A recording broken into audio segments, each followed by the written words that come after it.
त्रिवेदी और सरकार चंद्रशेखर पांडे का कहना है कि ना तो समाजवादी पार्टी के कार्यकर्ता थे न समर्थक थे, हम घटना की निंदा करते हैं और कड़ी कार्रवाई की मांग करते हैं। अब जिम्मेदारी आपके ऊपर है।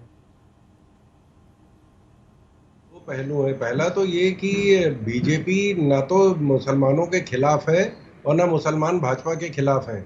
मुसलमान भाजपा को सपोर्ट देते हैं, समर्थन करते हैं, भाजपा के साथ खड़े हैं। लेकिन जो मुस्लिम समाज के ठेकेदार और विपक्ष के जो टुकड़े टुकड़े गैंग और जो देश की असहिष्णुता के जो ठेकेदार बने थे, जो लखीमपुर खीरी में सब दौड़ दौड़ के जा रहे थे कि वहाँ पैसे बांटें, जो जिस तरह कांग्रेस के जो दो मुख्यमंत्री थे, चन्नी साहब और भूपेश बघेल साहब, दोनों ने जाके 50-50 लाख रुपए दिए थे लखीमपुर खीरी में। आज यहाँ कोई आने को तैयार नहीं है। और दूसरी चीज ये है कि जो सॉफ्ट स्टेट कहा जाता है वो स्टेट नहीं होती जहाँ इस तरह के अपराध होते हैं। वो स्टेट होती है जो अपराध के बाद कुछ नहीं करती है।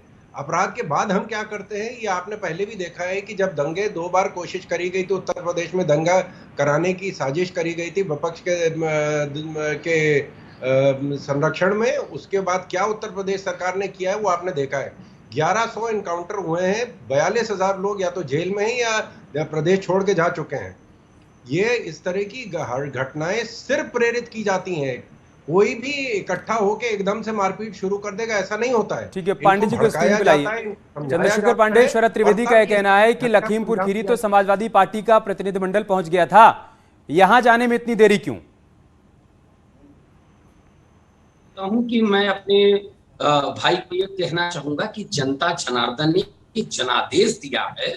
उस जनादेश में भारतीय जनता पार्टी को शासन व्यवस्था, सुरक्षा, इसकी जिम्मेदारी करने को जनादेश दिया है और समाजवादी पार्टी को उनके ऊपर रचनात्मक और सकारात्मक तरीके से निगाह रखने को कहा है।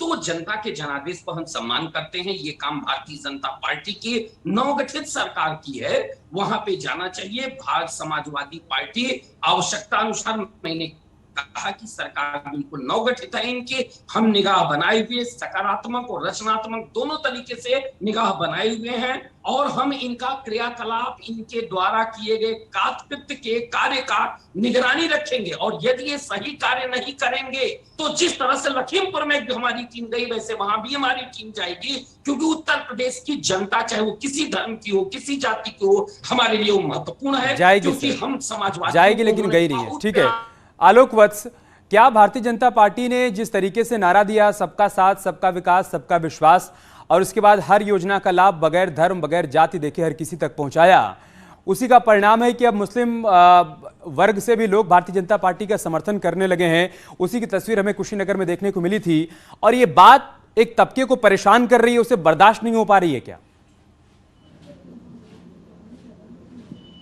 देखिए, इसमें कोई शक नहीं है कि भारतीय जनता पार्टी ने जो भी लाभकारी योजनाएं थी, जो पब्लिक को डायरेक्ट बेनिफिट देने वाली थी, उन्होंने उसमें जाति और धर्म का कोई आड़े नहीं आने दिया और सबको, जो गरीब थे उनको वितरित किया और जो राशन था वो भी सभी लोगों को मिला। इससे हर वर्ग, हर धर्म के लोग प्रभावित होकर भारतीय जनता पार्टी की ओर मुखातिब होने लगे हैं और चुनाव में भी मुखातिब हुए थे। लेकिन इस तरीके का जेनोसाइड ये भारतीय लोकतंत्र में बिल्कुल एक्सेप्टेड नहीं है। आज सभी विपक्षी दल जब लखीमपुर में हुआ था तो हर दल के लोग, चीफ मिनिस्टर, बड़े बड़े नेता ने लाइन लगा दी थी वहां पे और ऐसा हो गया था जैसे पता नहीं लखीमपुर खीरी में कौन सा बड़ा भयानक जेनोसाइड हो गया है। हालांकि वहां के चुनाव के परिणाम ने उस सारी चीजों को नकार दिया, वहां क्लीन स्वीप किया भारतीय जनता पार्टी ने। लेकिन यहाँ जो भी ये घटना हुई है, इस पर कोई प्रतिक्रिया किसी की नहीं आई है, जबकि कहा जा रहा है कि समाजवादी पार्टी के समर्थकों ने उसको पीट पीट कर उसकी नृशंस हत्या कर दी। इसका संज्ञान लेना, और मैं समझता हूँ योगी जी को इस पर संज्ञान लेके जो भी लोग इसके कल्प्रिट हैं उनकी तह में जाके उनको जरूर दंडित करना चाहिए, नहीं तो ये बेलगाम हो जाएगा और इस तरीके की चीजें लोकतंत्र में कतई बर्दाश्त करने लायक नहीं है। शरद त्रिवेदी जी, मामला तो सीधे सीधे लॉ एंड ऑर्डर का है, इसमें कोई दो राय नहीं है।